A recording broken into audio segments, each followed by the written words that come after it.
Ever get that feeling? Like someone, somewhere is playing a joke on us all.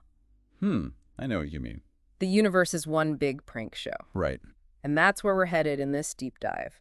Straight into the land of absurd conspiracy Oh, theories. this is gonna be good. And by the way, this one's all you. You guys sent in some amazing research on, well, the wilder side of conspiracy theories. So get ready, because today we are tackling those theories, the ones that make you go, wait a minute, what if they're actually onto something? With, of course, a healthy dose of playful skepticism. Exactly, because let's be real, some of these theories are out there. Out there is putting it mildly. But that's why you're here. You're the expert, here to help us unpack not just what these theories are all about, but more importantly, why people come up with them in the first place. You know, it's fascinating. Our brains are wired to look for patterns, for explanations. When something doesn't make sense, we try to fill in the blanks. And sometimes, the more outlandish the explanation, the more our brains go, ooh, intriguing. Like, we always choose the most dramatic plot twist, even in real life. Precisely.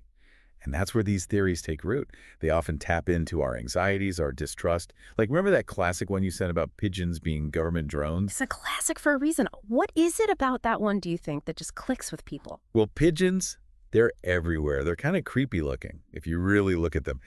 And they always seem to know where you are, don't they? So it taps into that feeling of being watched.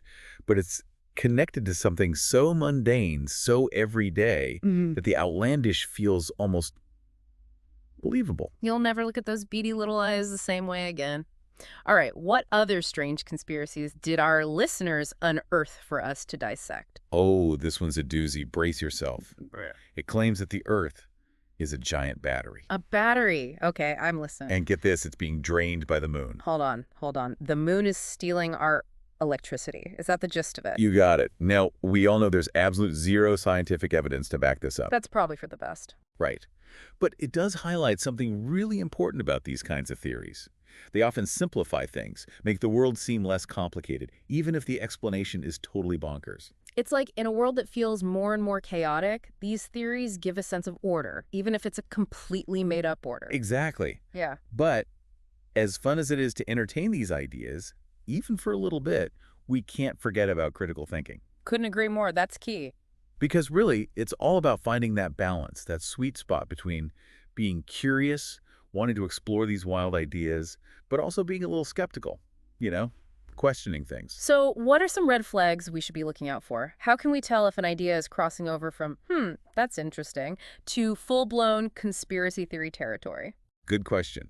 One major red flag is a lack of solid evidence. Or if the theory relies on these, super flimsy connections, like this happened here and this happened there, so obviously they must be connected. It's just reaching. If it sounds too outlandish to be true, it probably is. Yeah. Another big one is when people dismiss any evidence that contradicts their theory by saying it's part of the conspiracy. It's like that saying, if you're holding a hammer, everything starts to look like a nail. Yes.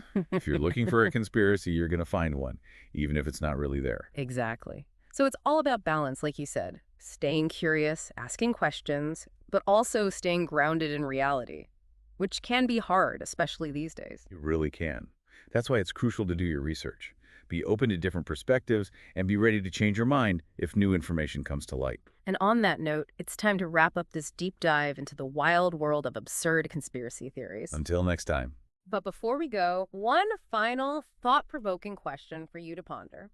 After spending time with these out-there ideas, it really makes you think, where's the line?